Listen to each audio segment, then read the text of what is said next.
Добро утро, уважаеми гости и колеги. Добре дошли на събитието Digital HR, тенденции и технологии в управлението на човешкия капитал в България. За нас е голямо удоволствие днес да сме събрали толкова много специалисти на едно място от различни области, за да разгледаме съвременните тенденции в HR сектора и по-специално как технологиите му влияят. Всички сме свидетели на бързите трансформации в ежедневната ни работа. И всъщност целта на събитието днес е да обсъдим тези промени и то базирано на реални данни. Тези данни събрахме в едно проучване, което беше проведено от Konica Minolta България съвместно с Евротръст. И то разглежда готовността на HR специалистите за дигитализацията и предизвикателствата, пред които са изправени.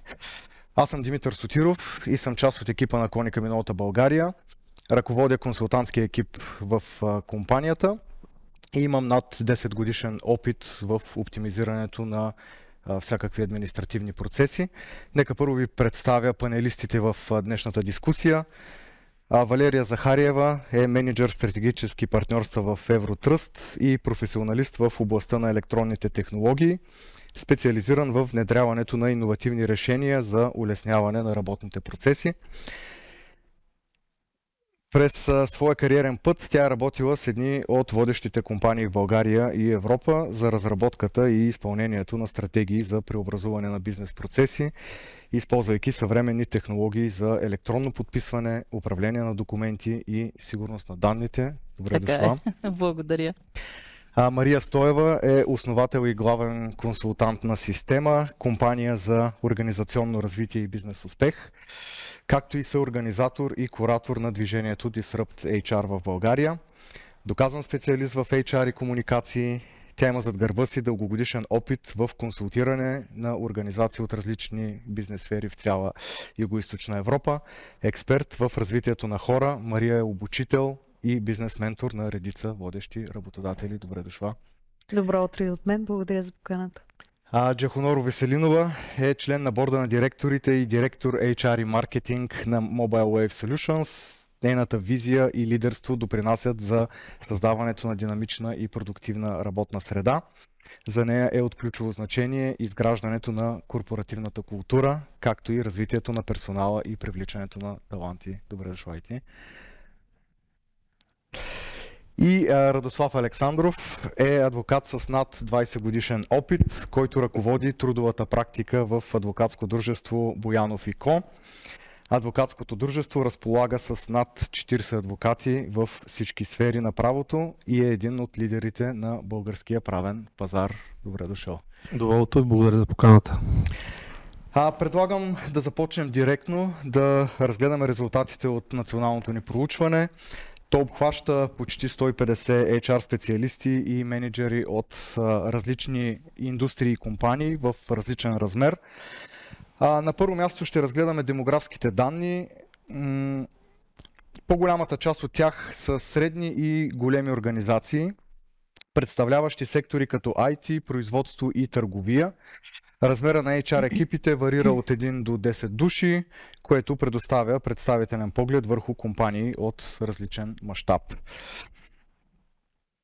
Когато попитахме кои са най-големите предизвикателства, HR специалистите идентифицираха три основни приоритета: задържане на таланти, ангажираност на служителите и развитие на лидерски умения. Задържането на таланти, това е доста очаквано. Това предизвикателство е свързано с така наречената война за таланти. Ако преди години за една отворена позиция е имало по 100 CV-та, сега чувам, че много хора се радват и на 5. Безработицата в България се върти около 4%, но има региони, в които е доста по-ниска. Дори нашата компания имаше предизвикателството да търси човек във Варна. Там, доколкото знам, почти няма безработица, поне формално. Освен всичко друго, съм чувал, че заради проблема с намирането на хора, много talent acquisition специалисти търсят да се преквалифицират Като че ли не им се занимава толкова с това, просто защото не могат да си изпълнят целите, но ще се радвам и на коментари в тази част. Що се отнася до ангажираността на служителите, тази тема е пряко свързана с горната всъщност, защото компаниите станаха много агресивни в търсенето на хора и все по-често прибягват до хедхънтинг и се започва едно, дори мога го нарека надцакване в един момент. Затова, за да задържат служителите, много компании се стремят да повишат ангажираността и чувам, че в много компании има отделни екипи или хора, които се занимават с темата Employer Branding, като често фокуса там е навътре, нали, да рекламираме компанията сред служителите, да казваме колко сме готини и защо служителите да останат при нас. Освен всичко друго, тук мога да намеся и проблема с поколенията, защото в момента 4 поколения са едновременно на работа и то доста различни. Baby Boomers, X, Y, Z и към всички тях не можеш да приложиш една и съща стратегия. Не можеш която да удовлетвори и да ангажира всички. Относно развитието на лидерските умения, също аналогично, защото точно лидерите се сблъскват с тази тема за поколенията и хората от различни поколения общуват по различен начин и те трябва да намерят диалог, верния диалог с всеки един.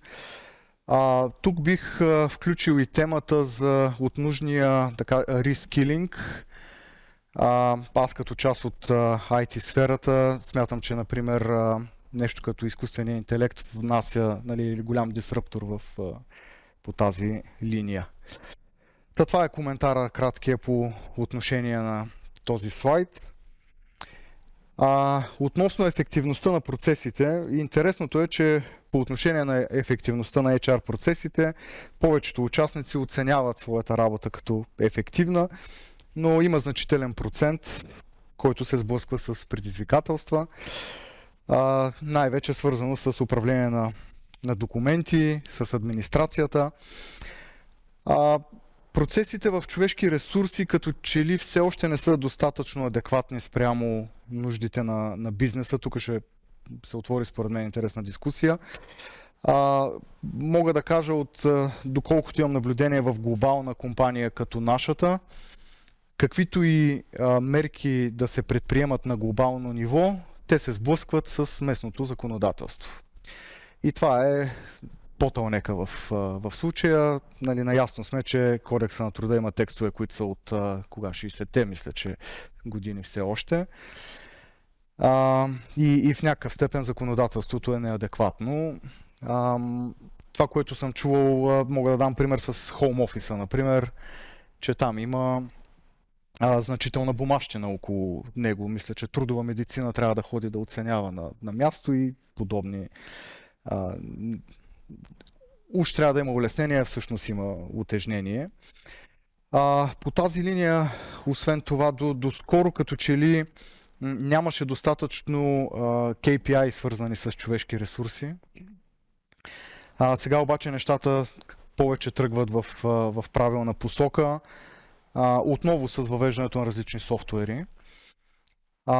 И позволяват на специалистите в човешки ресурси да определят доколко практиките в HR помагат или оказват положително влияние на бизнеса и му помага да печели и да се развива.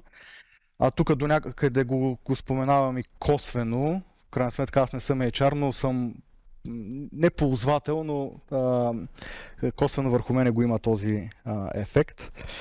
Но вече могат да се измерват удовлетвореността, как се справят с подбора, gender equality или пък обучение, брой часове, в които един служител е бил включен в обучение и така. Това е моят коментар по този слайд. Предавам на Валерия за следващите. Благодаря ти, Митко. Аз продължавам с проучването запознаване на аудиторията с тенденциите в дигиталната трансформация в HR отделите в България.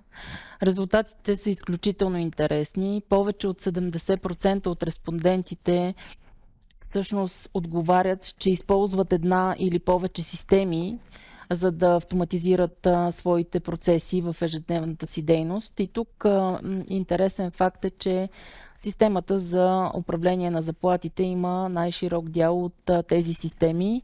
В същото време виждаме как Human Resources, информационните системи също набират огромна сила. Това са системи, които помагат на HR менеджерите да събират и автоматизират информация, свързана с техните служители, свързана с дори с техните способности, с различни документи, които съхраняват относно дейността им, трудова характеристика и така нататък, длъжностна характеристика. И разбира се, системи за обученията и системи, които управляват трудовите досиета. Трябва да продължа темата с правната рамка, която Митко започна, за да покажа, че тя има изключително голямо значение върху това една система да бъде един процес да бъде автоматизиран и една система да бъде възприета за ежедневната работа на един отдел от HR сектора. И това всъщност до момента се е случвало с дигитализиране на подаването на молби за отпуск, с дигитализиране и подписване на трудови договори, допълнителни споразумения между работодател и служител. От септември тази година имаме възможност да подписваме електронно и инструктажите, а от до година ще се радваме на единния електронен трудов запис, който ще даде възможност за дигитализиране на трудовата книжка. В тази връзка индустрията работи много силно по автоматизиране и дигитализиране на тези HR процеси, като създава софтуер или допълва съществуващия софтуер с допълнителни модули, които да обслужват тези процеси, като в същото време служителите ще се радват на един напълно дигитален процес и комуникация с техните работодатели, което е от изключително голямо значение. Дигитализират се и application tracking системите, в които, както каза Митко, може много по-добре да видим всички кандидати, които кандидатстват за определена позиция. Автоматизират се и трудовите досиета, които и се дигитализират всъщност, като двете думички се допълват една с друга. Трудовите досиета, които дават възможност на HR отделите да се съсредоточат много повече в управлението на човешкия капитал и ресурс в компанията, като дадат възможност за допълнителни дейности, като се съсредоточат в точно този employer branding. Точно така, вместо да губят време в администрации, в тривиалните дейности, те могат да ангажират много повече и да се съсредоточат върху обучението на своите служители, което е едно от основните предизвикателства, които те са посочили. Възприемането всъщност на тези HR отдели е следващата точка и следващия въпрос, който сме дискутирали с респондентите от различните HR отдели на различните компании, като тази възприемчивост отразява тяхната отвореност, колко те са отворени да възприемат и да започнат да работят с нови технологии в ежедневните си процеси, като оценката тук е доста висока. Оценката е близо до 5, като скалата е от 1 до 5, 4,13 е средната оценка на техните отговори, което ни показва, че има много голямо желание в HR отделите да дигитализират и да улеснят своите процеси, защото това е основният стимул. Освен всичко останало, тяхната работа е свързана с изключително много администрация и когато тази администрация бъде дигитализирана и автоматизирана, те се съсредоточават върху поемането на по-качествени задачи, допълнителни ангажименти и съответно биха могли да отделят повече време и на самите служители и тяхното по-ефективно управление. Така че те са отворени към това. Правната рамка също се формира и върви в посока на поставяне на конкретни параметри, в които да работи тази индустрия и в които да се случват тези взаимоотношения работодател-служител, така че сме поели правилната посока и всъщност индустрията върви към пълна дигитализация, а HR-ите са отворени за това. Това ни показва и самото проучване. Повече от 70% от тях са отворени за много бърза възприемчивост към новите технологии. 20% обаче са по-резистентни, което ни показва, че всъщност имаме нужда да правим повече обучения, повече такива събития, Митко, в които точно така, информативни кампании, в които да разказваме на хората какво се случва, какви са тенденциите и как бихме могли да се възползваме максимално от тях. На следващия слайд пък ще разгледаме подкрепата от ръководството, което получава това желание и тази възприемчивост от страна на HR отделите да дигитализират своите ежедневни процеси. Изключително ключово е подкрепата от ръководството към HR отделите, за да може всъщност тези отдели да заработят по-ефективно.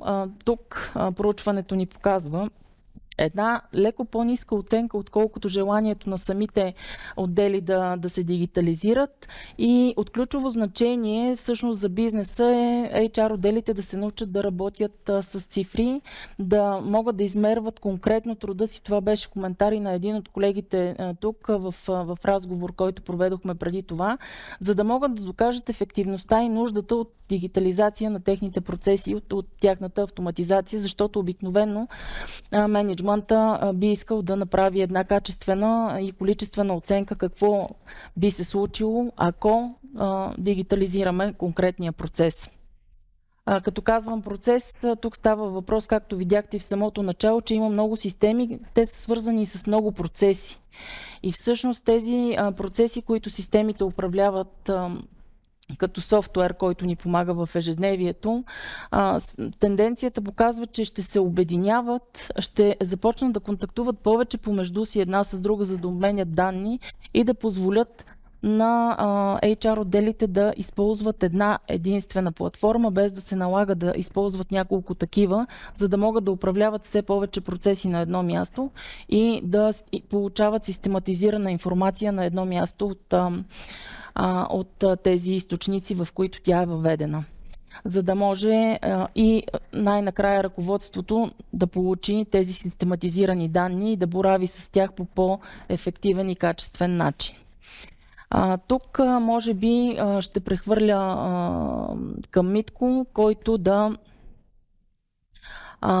ни разкаже кое отнема най-много време за инициативите в организацията и как влияе то. Преди да коментирам, ако позволиш да те върна само за секунда към нещо, което аз поне получавам често като въпрос относно електронната трудова книжка. Ти го спомена малко по-рано и че го очакваме следващата година. Да. Имаш ли представа дали това се движи в срок? Защото когато очакваме администрацията да свърши нещо към даден срок, не знам дали да го приемаме с абсолютна твърдост. Мисля, че да, 1 това е юни... оптимистично. Имам предвид, че има оптимизъм, носи оптимизъм. Заложено е като дата, така че се движи в срок. Мисля, че този срок ще бъде спазен. Супер. И да, надявам се, че след това ще можем вече да увеличим автоматизацията, дигитализацията и помощта, която получават всички. Но много често ме питат точно по тая тема. Добре, относно това, кои са най-времеемките процеси в компанията? Разбира се, привличането на таланти. Това го коментирахме и малко по-рано, че в контекста на това как компаниите се бият едва ли не понякога за тях. Първо обаче трябва да ги намериш, трябва после да ги убедиш и общо взето трябва една сериозна и стриктна концепция и стратегия за привличане на хора. Това със сигурност отнема време. HR администрацията, разбира се, особено ако компанията така динамично се развива, се очаква да има голям документопоток. Коментирахме вече факта, че закона е стар, което предполага доста бумащина. Дори да е дигитална, пак е възможно да има доста голям обем изискуеми документи. Да не говорим как да го нарека с друга дума, освен разправия, нали, с справки и подобни. Така че HR администрацията със сигурност е нещо, което отнема време. И управлението на представянето, това за мен беше интересно, но когато така се зарових в темата, разбирам, че тя е доста широка и че напоследък като че ли се променя начина, по който развитието на хората се оценява. Това на ръководителите до скоро е отнемало много време заради индивидуално целеполагане, необходимост от по-чести срещи с нали, хората, за да се следи процеса.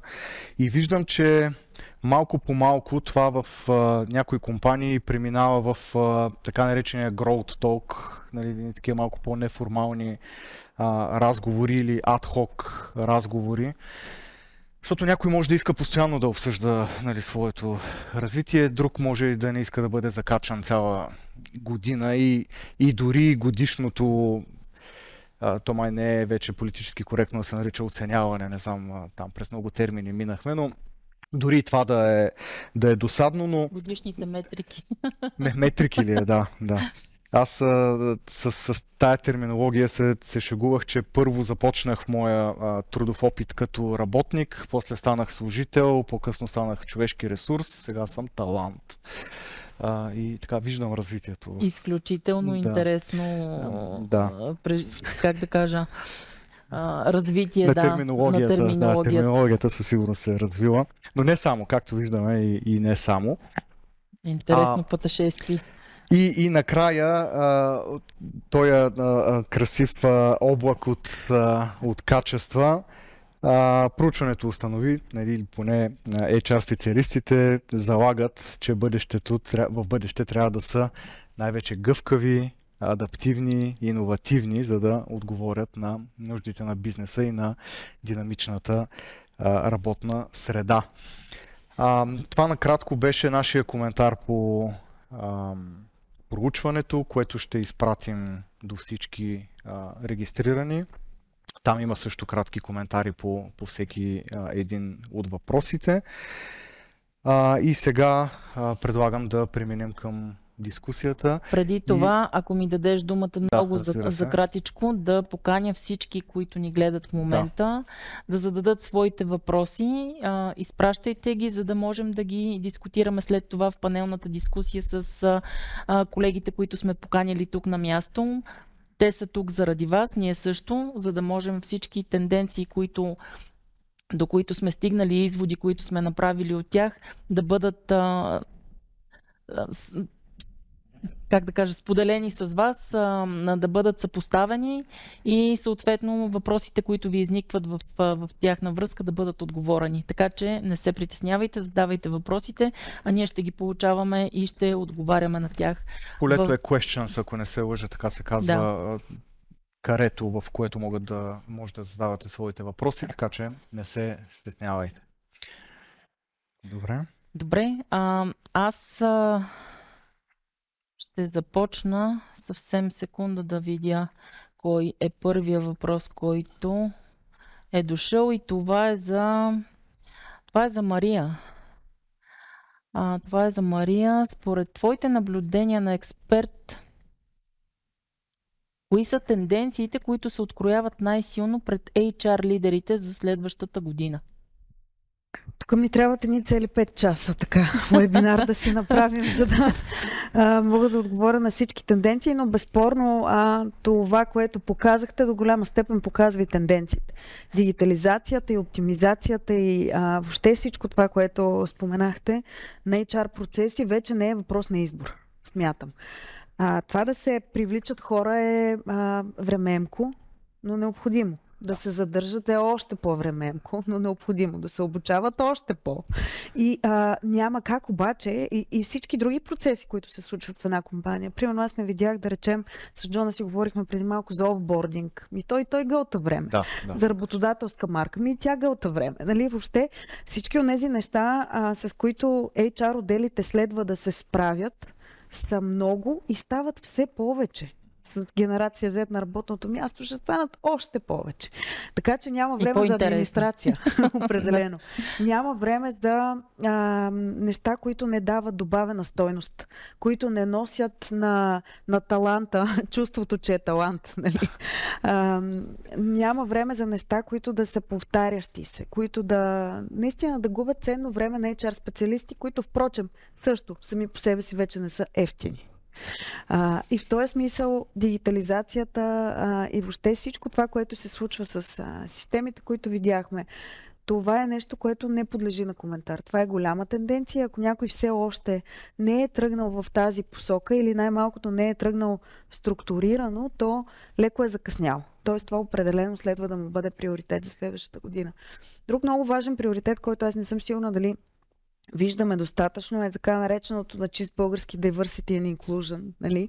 Или включването и приобщаване на хора различни от нас. Хора различни от нас могат да бъдат хора от различни поколения, могат да бъдат хора от различни държави, от различни националности, защото все по-често и това започва да се налага, особено на средните и големите работодатели в някои бизнес сектори.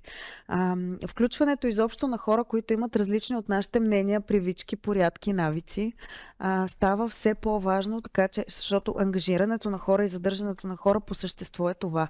Аз се чувствам включен, аз се чувствам част от една група, на мен ми е добре да работя заедно с тези хора. Хората за това остават на работа, за това остават дълго време при даден работодател.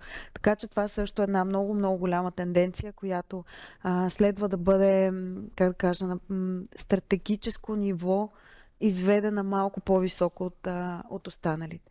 И разбира се, рескилинга и апскилинга, който Митко и ти спомена, с всичко това, което се случва около нас, почти вече не остават професии, в които да можем да продължим с един и същи пакет от умения и знания, да продължим да работим и занапред. Почти не остават такива.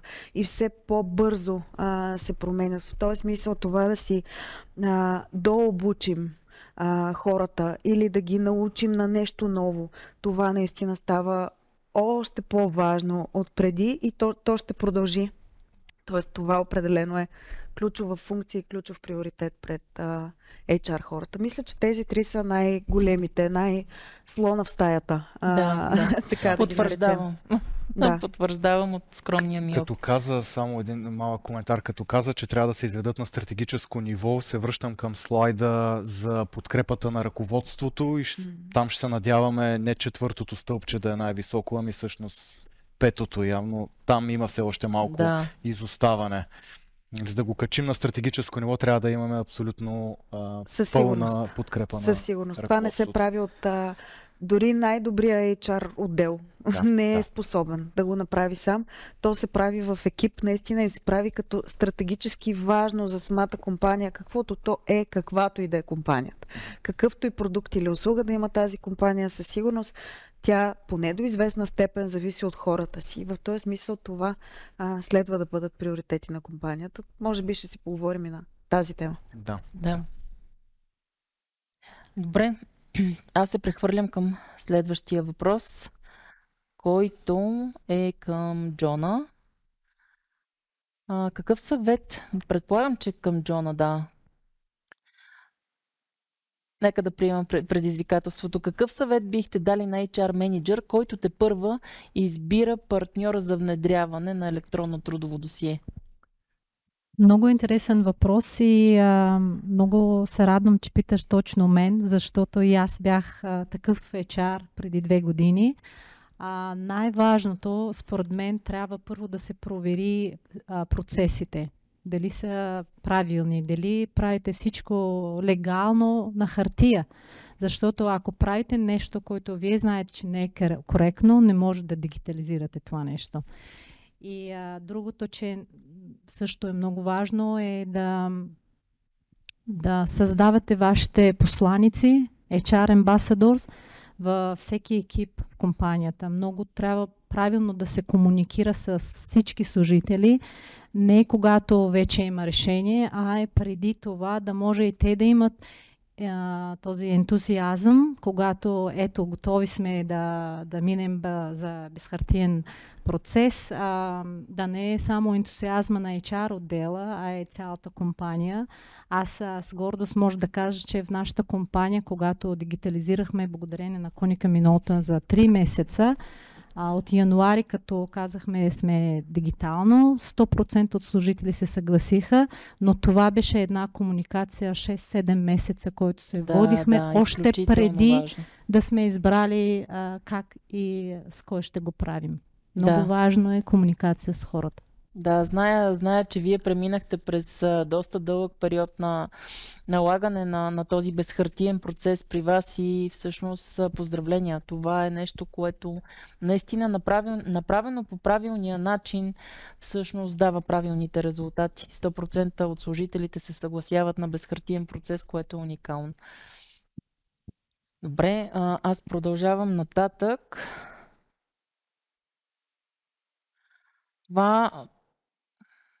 Това ще го пропусна, за да мога да дам думата на следващото, което ще се върна малко по-късно на въпроса, който пропускам. Но тук искам да включа и Радослав, като му задам един от правните въпроси, един от въпросите, които останалата част от аудиторията ще се затрудни да отговори. Какви са основните притеснения на директорите човешки ресурси при внедряването на електронни трудови досиета? Според теб, твоята практика? Значи, ние като говорим с клиентите си, първото нещо, което те питат, можем ли да го направим? Да, можете, има такава наредба, има такава възможност. Второто обаче, което те питат в тая наредба е изключително техническа и те се чувстват много несигурни и започват да задават въпроси. Какво е препоръчена електронна поща, квалифициран времеви печат, двуфакторна автентикация. Да. Нали, в този случай, нали, тук е мястото на IT-тата и на партньорите, които въвеждат тези системи, да са седни и да се обясни на един човешки език какво означава това, защото иначе ако човек каже това е много сложно, въобще няма да си пипам системите, продължавам си както си знам, те се обезкуражават, нали, по този начин. Другото, което питат, аз как мога да съм сигурен, че като го въведа, абсолютно всичко ще е, нали, по закона и мен няма да ме глобят, защото аз нося отговорност като HR. Нали, в този случай пак, нали, това, което трябва да се направи с компанията, която въвежда, да са седни едно по едно да се изговорят нещата, така че те, нали, да са сигурни в това. Другото нещо, което често питате колко ще струва, нали, това нещо ще го оставя на вас. Нали, аз не съм специалист по този въпрос и най-накрая питат каква е моята полза. Защо това нещо, нали, трябва да го правя? И ползата е, че всичко става много по-бързо, всичко става много по-сигурно, нали, в облаците, резервни копии и така нататък. Нали, ние имахме един такъв случай, правихме един одит на едно предприятие, една огромна стая с трудови досиета, всеки излиза, влиза и така нататък и с моя колега взехме 2 трудови досиета. На другия ден отидохме и казахме, дайте, ако обичате, на тия служители трудовите досиета и такава паника настана. Нали, да, на 5-та минута, нали, ние ги извадихме и казахме, нали, трябва да има някакво ниво на сигурност. Дава възможност за всякакви анализи, въобще автоматизиран процес, така че това е нещо, което виждаме как лека по лека се налага. Така че ползите са много големи. Според нас и това е, нали, за нас е бъдещето, така че колкото по-бързо става това, толкова по-добре, но трябва просто да се излезе малко от тази зона на комфорт и да се разберат какви са ползите. Да, шегата е била вярна. Излизането от зоната на комфорт е единствения начин да растеш. Един кратък коментар, защото каза нещо интересно за сигурността. И когато едни документи са електронни, сигурността отива не само по отношение на сигурност на достъпа, ами по това как сравняваме един електронен документ с хартияния, защото хартията може да се изгуби, хартията гние, може да се запали, ядат я мишки, мухъл и така нататък. Докато, както и ти каза, може да имаш на брой резервни копия, всяко от което е оригинал. Оригинал. Всъщност, зато точно даже така. резервно копие не е точен израз в случая, защото ти имаш резервни оригинали. Точно така. Всеки електронно подписан документ всъщност е оригинал. Да, да. И другото, което ти много важно засегна, относно, нали, прекалено многото термини, технически термини и в наредбата, ами това е неизбежно. В свят на дигитализация, както вървим в тези технологии, дигитализацията навлиза във всяка една сфера, не само на бизнеса и на живота. Това не означава, че всеки трябва да стане IT специалист, по-скоро се засилва ролята на IT специалистите, така че да превеждат на конкретните роли в организацията и да съдействат адекватно, за да им помогнат в пътешествието, но си абсолютно прав, че да, има техническа терминология и тя няма как да бъде избегната в случая. Аз тук бих казала, ако ми позволиш, че една добра, как да кажа, дигитална култура и на HR специалистите вече е необходима. Абсолютно съм съгласен. Този тип термини, които споменат, те са там, но в края на краищата да вече е лесно. Тях, нали? Дори човек да не знае, да пита ChatGPT, той да му отговори. Нали? Елементарно е, лесно е, достъп до информация има изключително много. Хора като вас са направили много съдържание на тази тема, така че е въпрос на това да имаш желание да влезеш в темата. Няма ядрена физика вътре, в крайна сметка, да го кажем и така. Нищо толкова сложно няма. Да, колегата ChatGPT е важна част. Много важен колега. Да. Добре, аз, Митко, искам да върна към теб и да ти задам следващия въпрос, защото ми се струва, че е най-подходящ. А ти да му отговориш. Кои са най-често срещаните митове пред внедряването на електронно трудово досие? Да. Голям почитател съм на митологията. Да, зная, че имате различни предизвикателства и те са свързани именно с погрешно виждане на нещата и погрешна представа как те трябва да се случат или пък не трябва. Така че ще е интересно да ни разкажеш. Тъй като се занимавам вече, не знам, 4 години поне с специално в контекста на електронни трудови досиета. Общо взето веднага след първия локдаун 2020 година, когато, нали, се оказа, че не сме подготвени ние като компании да си оправим документацията. И през цялото това време чувам доста въпроси. Най-честите митове, ако така ги наречем, на първо място, легално ли е? Има я законовата уредба, той е подзаконов акт, който и Радослав спомена. Въпреки че поне според мен е малко вече стар, наредбата имам предвид, и има нужда може би от леко освежаване, но дава достатъчно ясна рамка. И технологиите са там съобразно изискванията на тази наредба, така че няма абсолютно никакви притеснения от гледна точка на легалността на целия процес и документите, които се обменят. Второто нещо, което така най-ярко мога да отлича е ще свикнат ли хората? Как хората ще го ползват? Нали, културата, тук и дигиталната култура.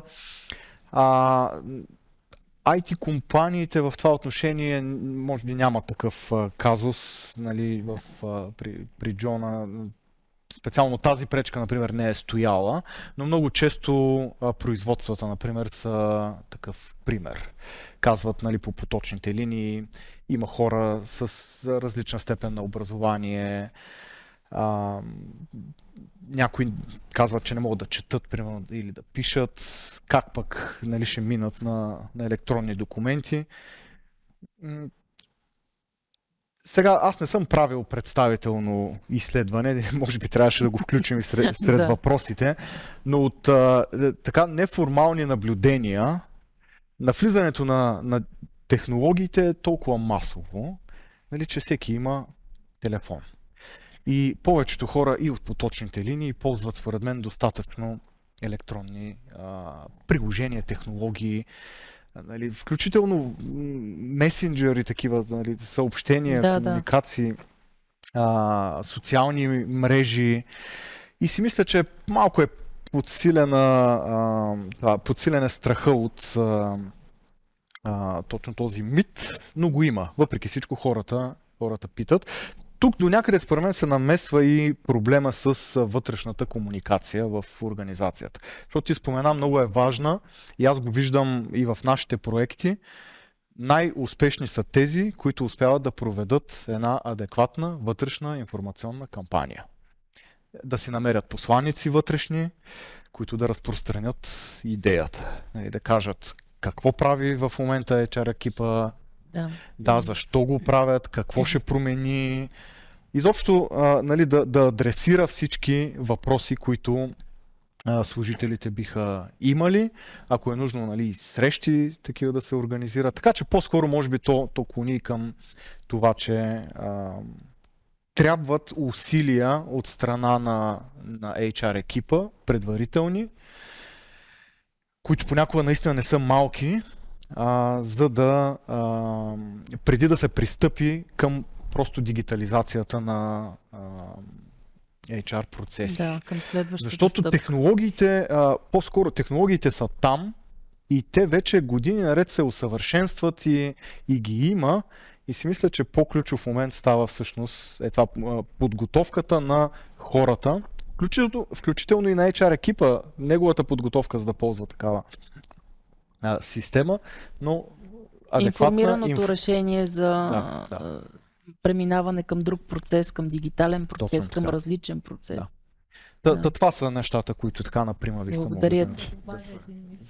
Като говоря с колегите HR, не само, защото според мен, както Мария ти каза, да правим HR дигитализация в една компания или процеса, това не е HR работа, това е ръководството трябва да реши, да може да кажа, може да инвестираме, да го правим.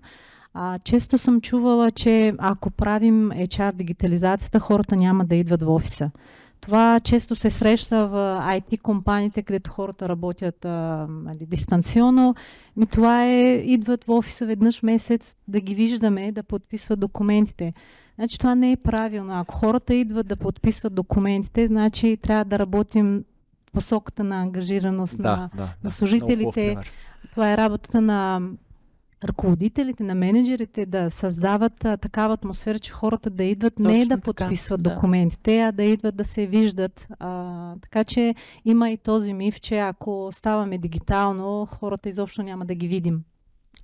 Те идват само заради подписването, сега и заради това ще спрат да идват. Единствената. Това е много скъпо удоволствие.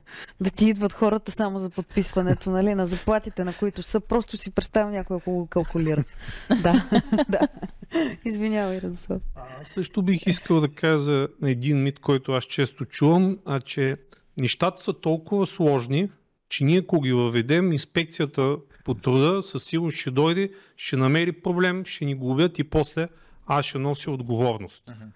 Значи ние не виждаме някаква такава тенденция, някакви масови проверки, където идват, глобяват точно за това.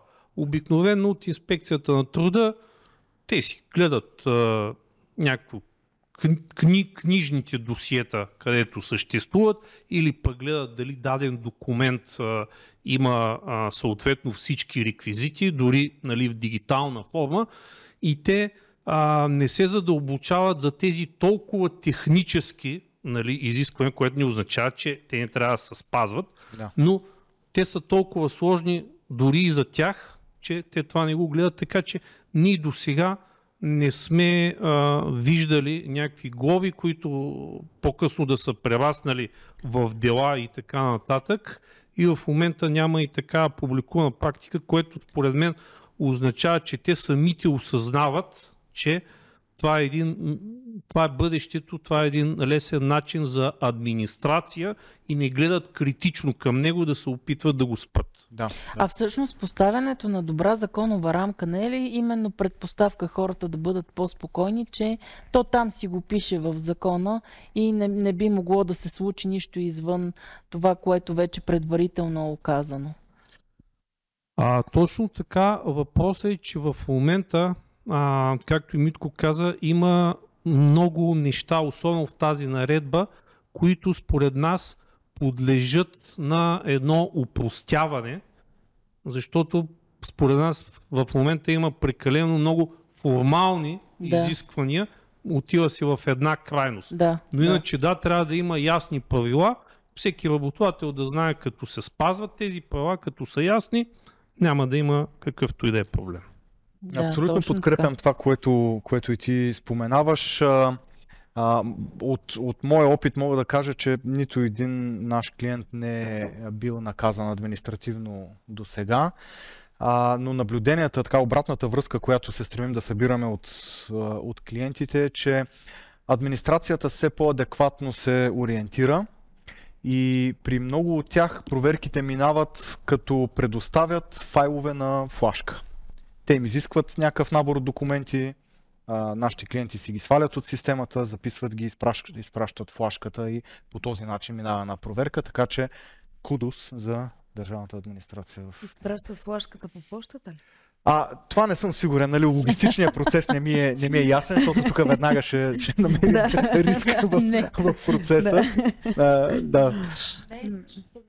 Още е в имиграцията. Ние имаме служители с синя карта, които когато стига до имиграция, трябва да принтираме 3 пъти подписани документи от Евротраст да ги им представим.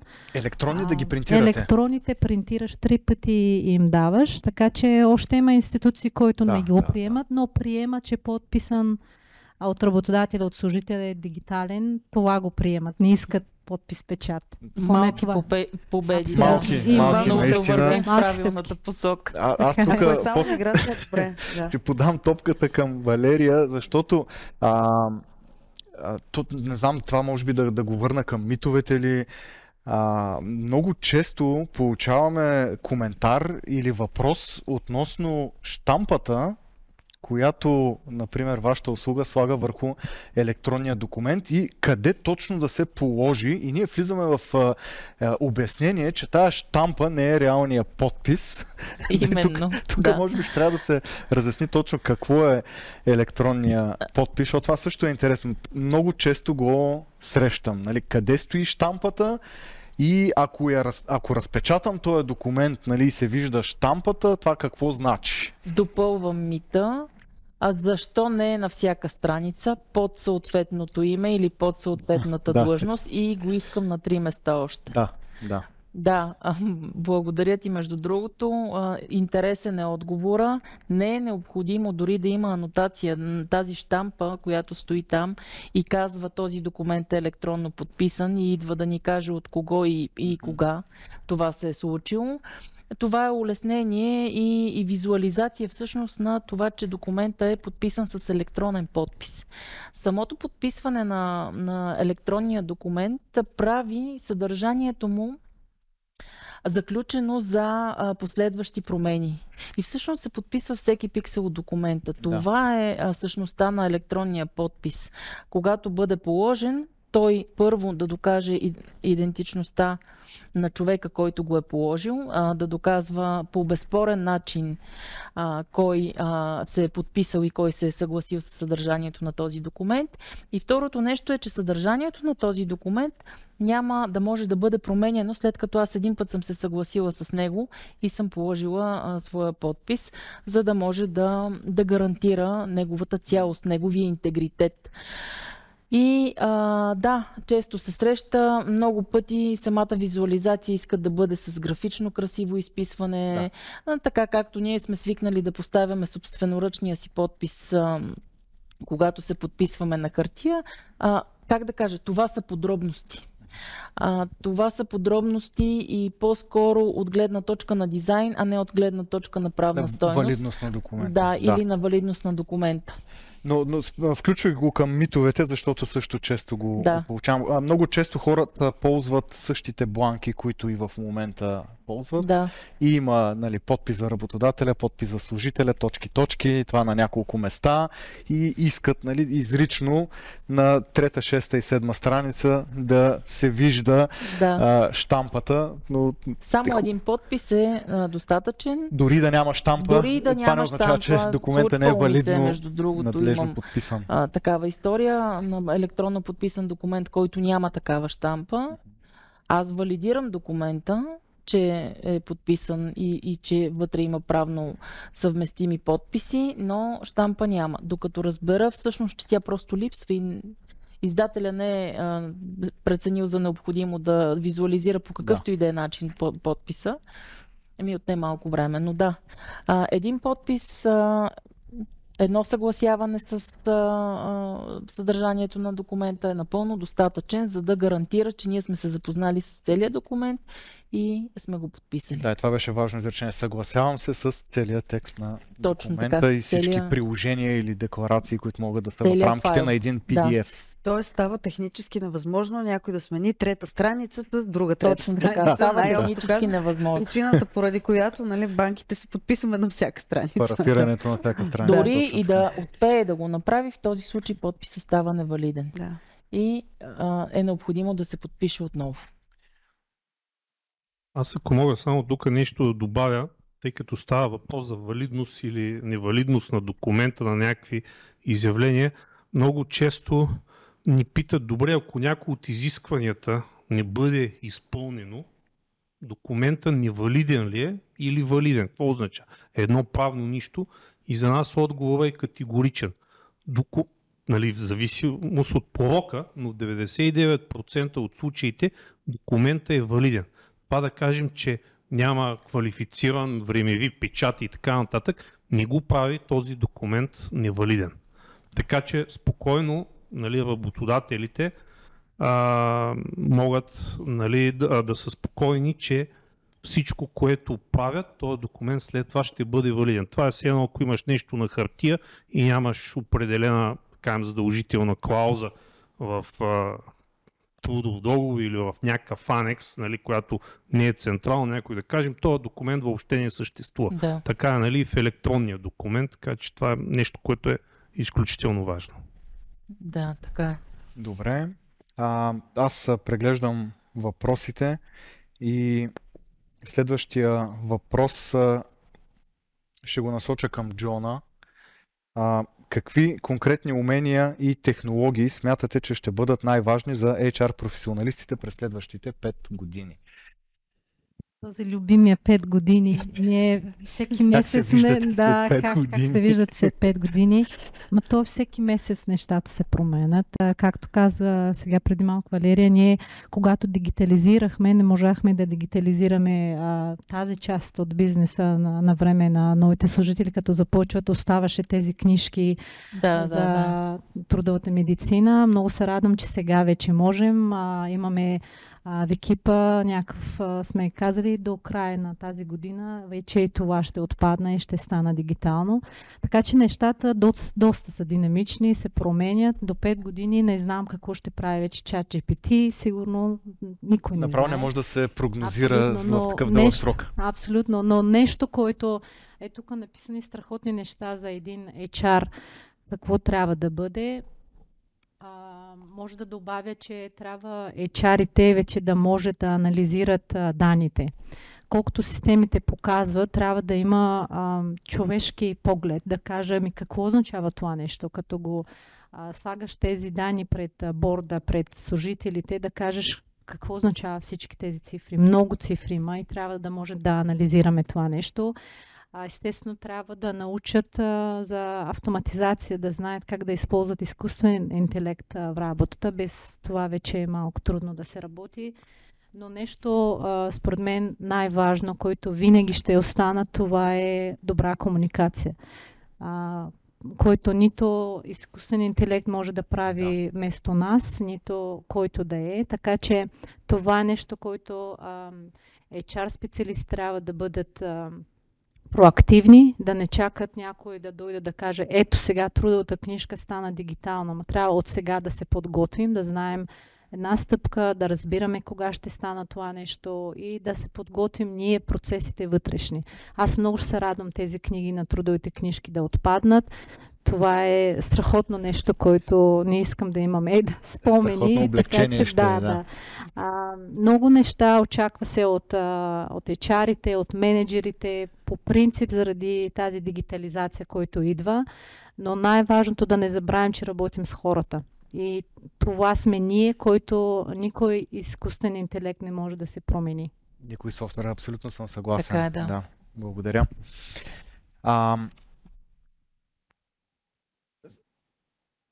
Така. Следващия въпрос. Ние засегнахме тази тема, но въпросът е по отношение на ниския резултат на въпроса от анкетата спрямо ангажираността на ръководството 3,8. Мария, към теб. На какво може да се дължи това и какви действия трябва да се предприемат в организациите, за да се постигне подобрение? Много често просто говорят на различен език. Аз ще ви дам пример с един скорошен случай, в който клиент, който консултирам, компания, HR от едната страна казва, много е важно да дадем допълнителна отпуска на хората. Не можем с задължителните 20 дни. Това е и е така. Факт е една от най-търсените придобивки, ако можем така да го наречем. Държи, настоява да има допълнителни няколко дни отпуск. От друга страна е финансовия директор, който в случая на тази компания е изпълнителен, който казва, какво ще правя с провизиите после? Нали, аз ще имам супер много неизползван отпуск, което е проблем. Разбира се, че е проблем. И HR-а най-така с абсолютно неразбиране, буквално, аз въобще не му говоря за пари. В никакъв случай не му говоря за пари. Аз му казвам допълнителен отпуск. Това не е пари. Напротив, пари е. Но практически тук двете страни не успяват да се разберат заради различната експертиза. Не успяват да се разберат. Тоест това да се намери общия език преди всичко е много важно. Джона преди малко каза цифрите и числата. И всички от тези числа, които ние имаме, като данни, като организации, ние разполагаме с много. Още повече пък организациите, които отдавна са на пазара, те разполагат с много, с наистина много данни, които много често не им говорят. Тоест не използват данните така, че да им кажат, ето виж си тенденцията.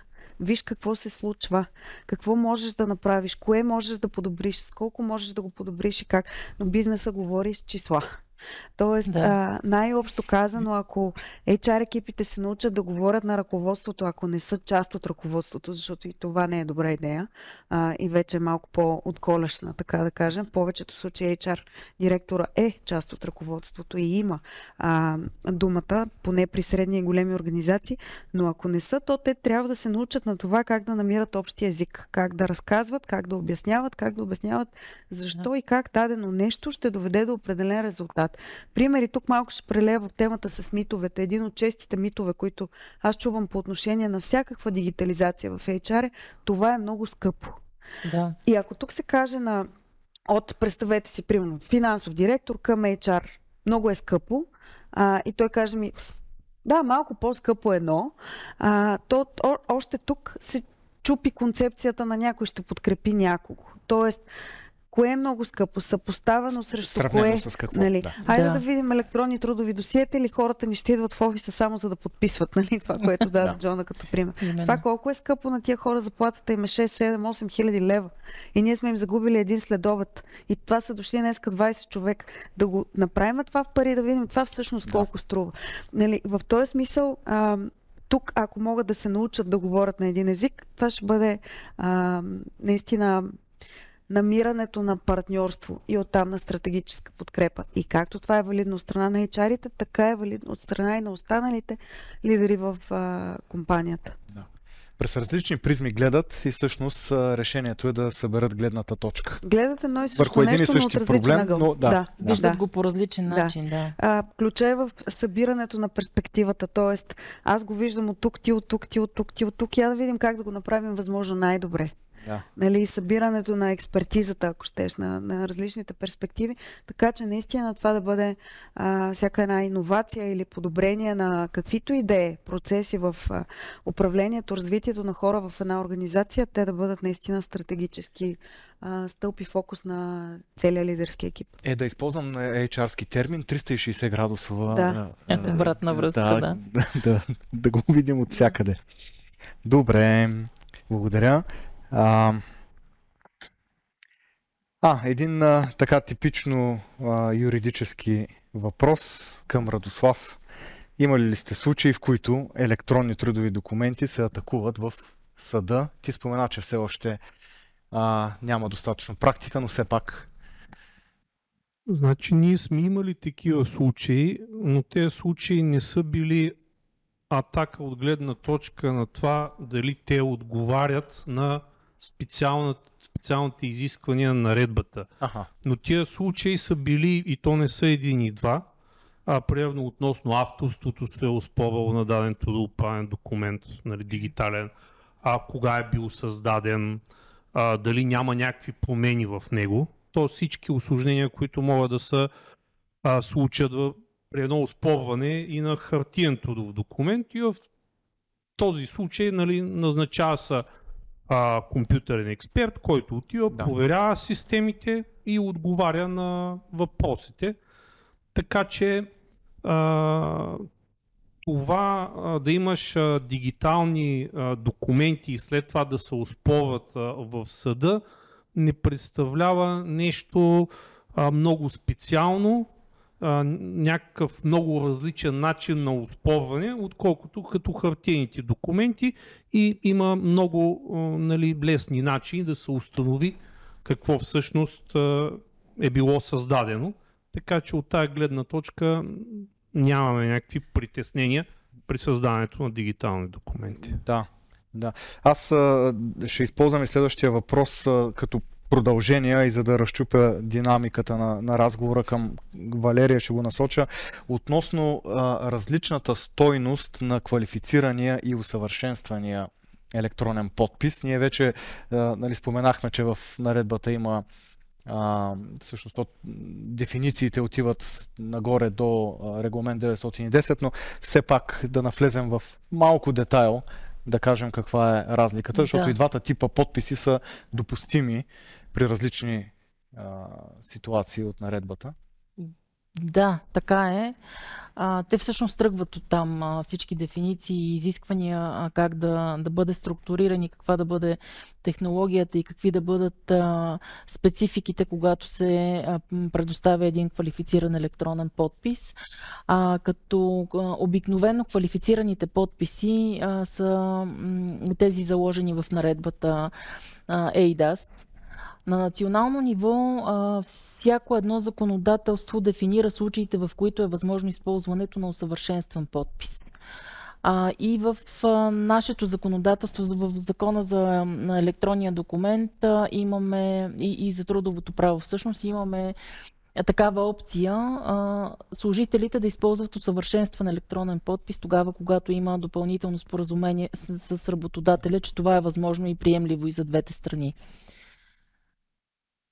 В тази връзка закона казва, че пък работодателя е длъжен, тук нямаме опция да си избираме какво да се случва, е длъжен да използва квалифициран електронен подпис. При всички положения обаче, независимо какво казва единия закон или другия регламент, винаги квалифицираният електронен подпис е с най-висока правна стойност и доказателствената тежест там е обратна на тази аз трябва да докажа, че някой е подписал. Напротив, когато имаме квалифициран електронен подпис, не трябва да се доказва, че лицето е подписало. Напротив, ако някой иска, може да се опита да успори, че не е подписал този електронен документ.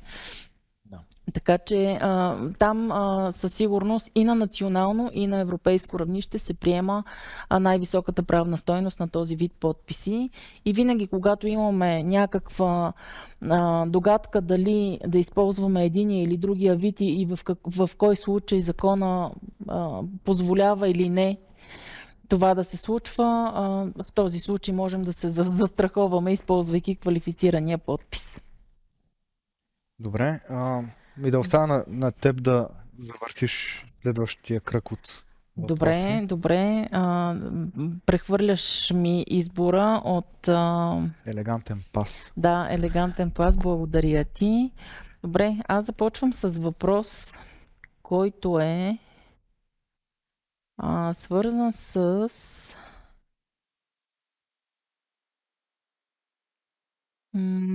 усъвършенстването на HR уменията.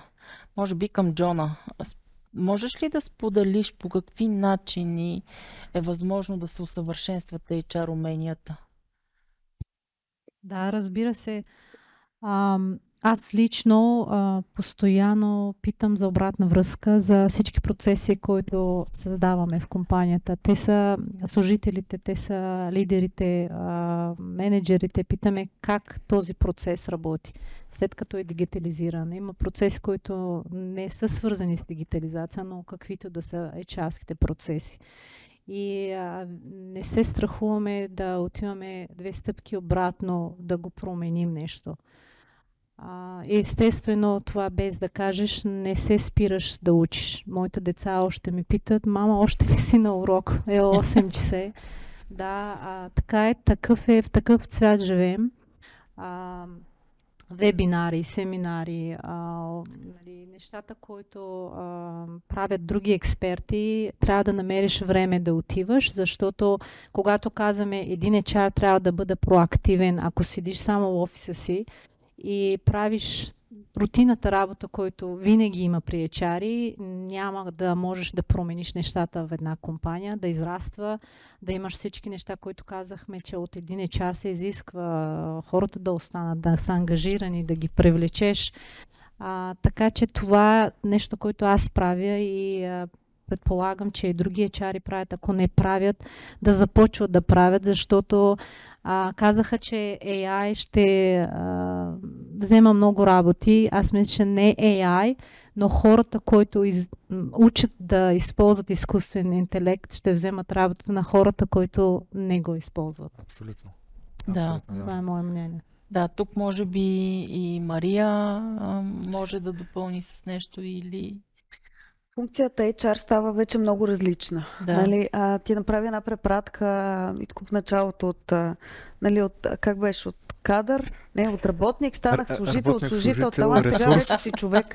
Нали, ресурс, да, сега вече и талант даже не си. Ами вече си просто човек.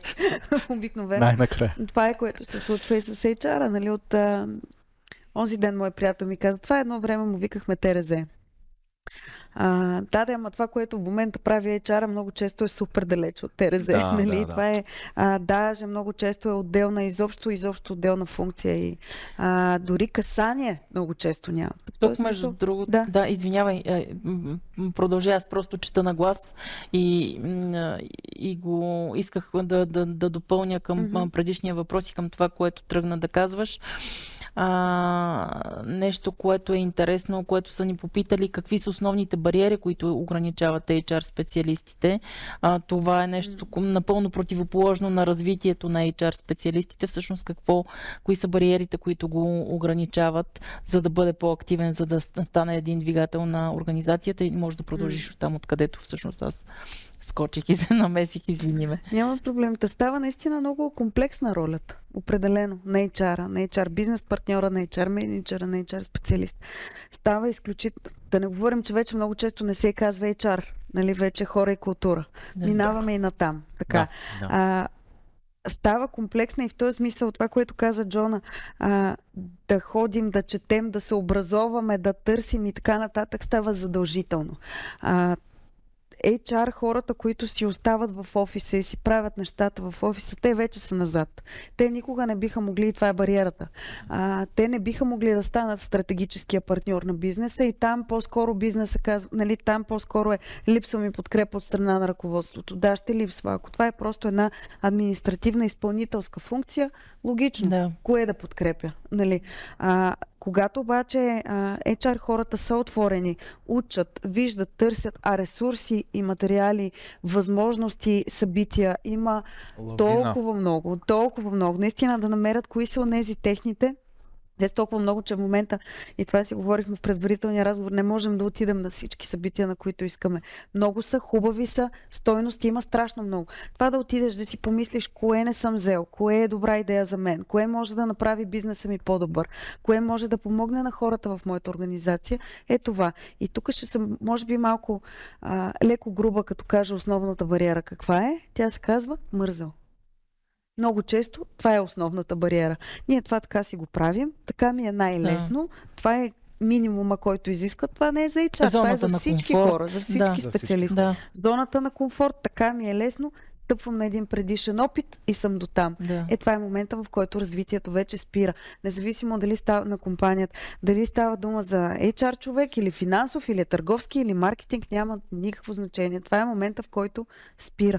Така че ако този мързел го паркираме някъде и сме готови 8 вечерта да учим, да ходим на всякакви събития, на които можем да четем, да имаме достъп до ресурси и да говорим с наши колеги, то нещата изглеждат много по-възможни и тогава ще се развиваме и като HR хора. Това е много интересно, че повдигаш въпроса с мързела, защото аз винаги съм си мислял, че може би има подобна спирачка при дигитализацията, защото говорихме по-рано, че голяма част от подготовката е действия, които HR екипа трябва да извърши вътрешно. Нали, комуникация, организиране на екипи, намиране на амбасадори. Нали, това е един дълъг процес. Изваждане от зоната на комфорт и това е много работа. Да, нали, го правим и в момента по някакъв начин. Има процеси, които са по-стратегически, по-важни. Работата с хора от трети страни, примерно, също. Дигитализацията също. По-смислените и стойностни обучения и развитие на хора вътре в организацията също.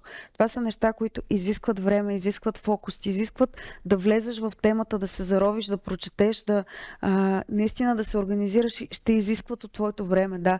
И все още има изключително много, и то не само на малки компании, и на големи компании, HR екипи, които са знам, че трябва, но още не му е дошло времето. Да, знам, че трябва. След като знаеш, че трябва, значи времето му е дошло. Тоест, тук е въпрос на това да приоритизираш, да структурираш така нещата, че да можеш да се справиш с всичко това. И не е необходимо, примерно, една дигитализация да се случва от днес за утре. Нали? Говорили сме си неведнъж и два пъти с различни HR хора в различни компании. Това да се стегнеш и да дигитализираш всичко за месец, 2 или 3, нали? Е трудно. Определено, но това да тръгнеш в тая посока, да се подготвиш, да си дадеш необходимото време, това е окей и е необходимо. Да, смелостта да започнеш пътешествието пък. Да. И да си наясно, че ще отнеме време. Да си отворен към това. Да. Но и друго, което спомена, лавината от информация, това пък директно кореспондира на това, което ти каза, че всеки месец едва ли не се променяш. И изобщо не можеш да прогнозираш в 5-годишен период. Точно заради това. Постоянно има събития, идеи, дума на Word Cloud е гъвкав, нали? Гъвкав. И адаптивен. Ето защо. Да, между другото, говорейки за мързел, за излизане от зоната на комфорт, за липса на знание и за нежеланието да си го намерим и да разберем сами и да прочетем, аз имам въпрос към Радослав и то е свързан с новата наредба, която може би ще оплаши много хора, за инструктажите. Може ли инструктажа да се проведе и удостовери електронно? Разбира се, че може. Даже преди приемането на специфични правила, тази наредба за инструктажите, пак имаше становища на МТСП, основно във връзка с COVID-а, които казваха, че наредбата за електронното трудово досие, даже и само на нея да се стъпи, пак са възможни и онлайн инструктажите, и удостоверяването в електронна форма. Сега обаче е хубаво вече, че има конкретни правила, наредбата за инструктажите, които това нещо го позволяват. Супер, благодаря. Благодаря много. Добре, аз, Митко, връщам топката към теб с въпрос от аудиторията. И то е: какви са най-добрите практики, които бихте препоръчали на другите HR професионалисти за успешно внедряване на дигитални решения?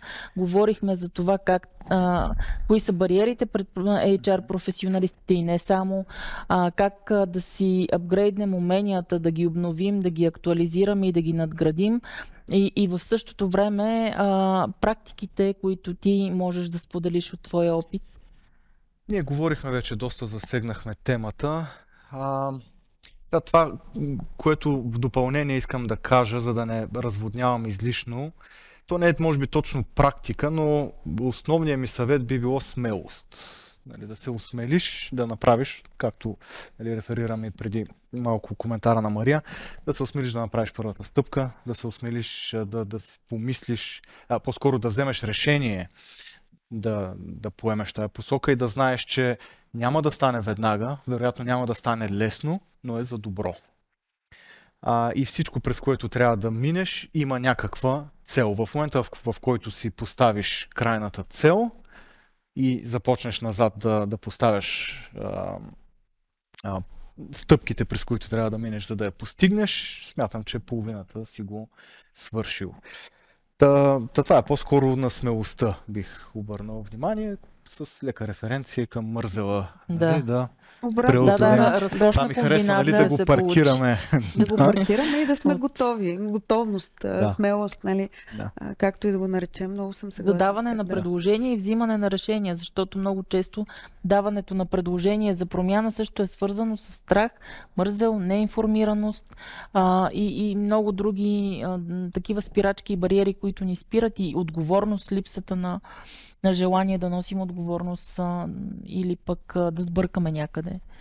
Така че това са важни неща, които да вземем предвид. Точно, и неинформираност, на която обръщаш внимание, все още се случва често. HR хора да казват: ама те електронните трудови досиета легални ли са? Ма то май не е много законно. Тоест тук говорим за една неинформираност, защото много ресурси има на тази тема, много специалисти, които да ни разкажат, много компании вече, които имат тези практики, така че, и пак казвам, независимо дали става дума за електронни трудови досиета или не, информация има много около нас. Да. Стига да искаме да си я набавим, има изключително много такава. Когато нещо ни е важно, вярваме, че ще ни улесни или ще ни направи по-ефективни или по-бързи. И това не е лошо. Да се справяме и по-бързо с задачите си, така че да имаме и време за почивка, или пък, че нещо ще се случи по-евтино, няма значение. То наистина да си намерим информацията, така че да си развържем ръцете. Инструменти има. Към добрите практики добавяме и ученето. Желанието за намиране на информация, защото, както казахме, тя е там. Добавя тук, че всъщност също е много важно екипа, който ще стои зад това дигитализация. Никога, както Мария ти каза, не може да е един човек. То трябва целият екип, партньори, които ще бъдат в процеса. Това е партньори от Терезето, да можете да кажат: да, ние също може да правим, защото те също трябва да учат новия процес. Адвокати, които гледат трудовите досиета, целият процес. Естествено, от фирмата, хората, които ще използват системата, процеса. Това е един целият екип, който носи отговорност, слагайки някаква дата, казваш: ще пробваме на тази дата. Виждате, че не става. Ако виждате, че хората още не са готови да приемат това, слагате още малко дата, малко ще работите с хората вътрешно, да може, когато казвате сме готови, и те да казват, нали, и ние сме готови. Да не стана така. Инвестираме на всичко това и отиваме, казваме, сме дигитализирани от, да кажем, след 2 месеца и само 20% от служителите казват, ние сме съгласни, другите казват не. Това ще е допълнителен ресурс и работа за HR екипа, защото ти ще водиш 2 различни документации. Едната на хартия, другата дигитализация. Времето за озряване на решението и чувството за съпричастност, да си част от екипа, от хората, които са взели това информирано решение. Защото информирайки екипа, всъщност ти го правиш съпричастен с това решение да се случи на практика. Добре, благодаря ти за това включване. И впрочем, съвсем още малко допълнение на това, което Джона каза, всяка една HR система, каквато и да е тя, независимо дали е за електронни трудови досиета, управление на придобивки, applicant tracking система, няма значение, да се използва по същество и с нейните хубави функционалности, с които тя има. Защото това е една друга мега тенденция, която се случва в много HR екипи. Купуваме нови системи, които не използваме, не сме утилизирали напълно, ами от тук ползваме малко, те не си говорят помежду си, нали, тези системи, което всъщност накрая утежнява работата. Това се случва много често в международни компании, в които това не е решение на HR екипа, е решение на различните звена някъде по света, глобално, и се казва, за това ще вземете тази система, за това тази. Тази не е legally okay в България, тази много не я харесват колегите, тази е готина, обаче тя пък не ни трябва за еди какво си. Всъщност са дадени едни жестоки пари за едни подобни системи, време, научаване, приучаване, сменяне и изключителна резистентност от страна на хората в организациите. И когато те чуят още една нова система, дори тя да е избрана и да е много добра идея, е много лесно да кажат, още една система, абсурд. Нали? В никакъв случай не ме занимава. Иначе няма повод да откажат. Така че тук съвсем така леко надграждам над въпроса как ръководството на компанията да ни е партньор. Понякога се налага да излезем на регионално или международно ниво изобщо и да отидем и там да кажем, това нещо няма да има смисъл при нас. И това са едни много трудни разговори, в които са необходими едни много така сериозни умения.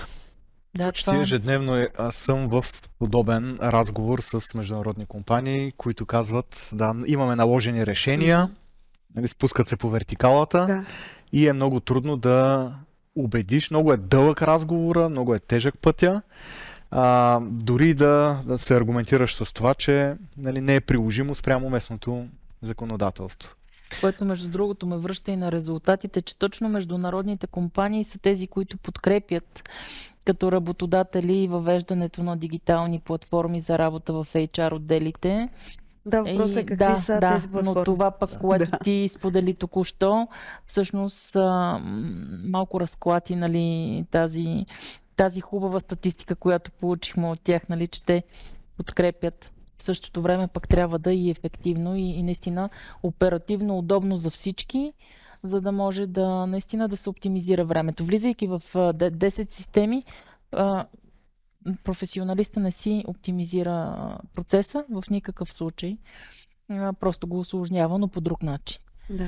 Да. От чисто технологична гледна точка мога да го потвърдя. Има много системи и някой в един момент казва, имаме 10 системи, които правят различни, изпълняват различни функции в нашия екип. Трябва да намерим система, която да ги обединява. И 6 месеца по-късно имаме 11 системи. Практиката. Добре. Аз виждам един въпрос към Мария, ще го задам, ще перифразирам. Какви са твоите наблюдения относно възприемчивостта на HR специалистите към разнообразието от HR решения и технологии? Ние видяхме в предишния слайд, че доста решения се ползват и има доста голяма като че ли използваемост. И възприемчивостта като цяло е добра, защото са отворени в повечето случаи. То си личи, когато са отворени, когато не са отворени. Има осъзнаване, че това е полезно. Върви се в тая посока. Интересуват се все повече и това е много важно. Може би това е нещо, на което да се обърне внимание, че не е работата там да си купиш 10 системи, които да станат 11 и така нататък, защото в този случай неефективността на екипа няма да стане по-добра и времето, което прекарваме, няма да стане по-добро, а наистина да се помисли кое е онова, което ми е важно и как около него да изградя останалата инфраструктура. Коя е централната ми система? Коя е онази, без която работата ми не може да върви? Нали, примерно една ERP система би била в една компания с големи складови наличности. Една applicant tracking система би била в рекрутърска агенция, да речем. Няма значение, но коя е системата, около която трябва да обединя всичко останало, за да мога да го направя.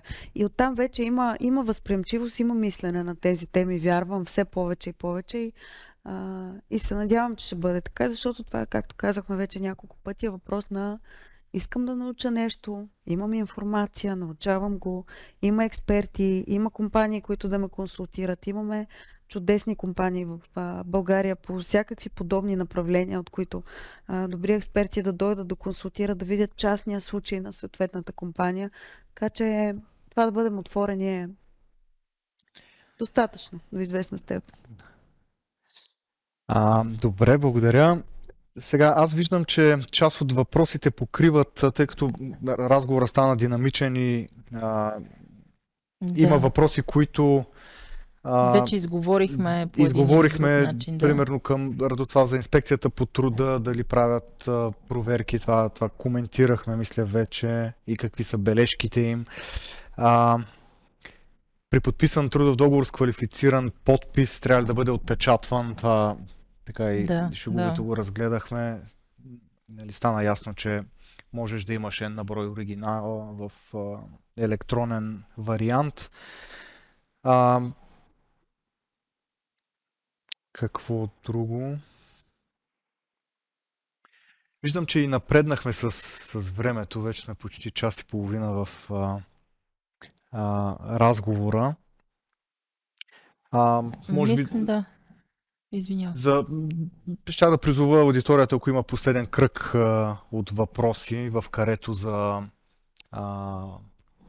карето questions. Да. И нали, просто минута, може би, за последни коментари, преди да завършим. Ако нещо не сме покрили, макар че ние толкова в детайли влязохме. Мисля, че покрихме почти всичко, което аудиторията е искала да разбере. Добре, предлагам тогава да не размиваме. Мисля, че се получи страхотна дискусия. Много ви благодарим и ние за дискусията. Да, мисля, че дискусията наистина беше изключително интересна.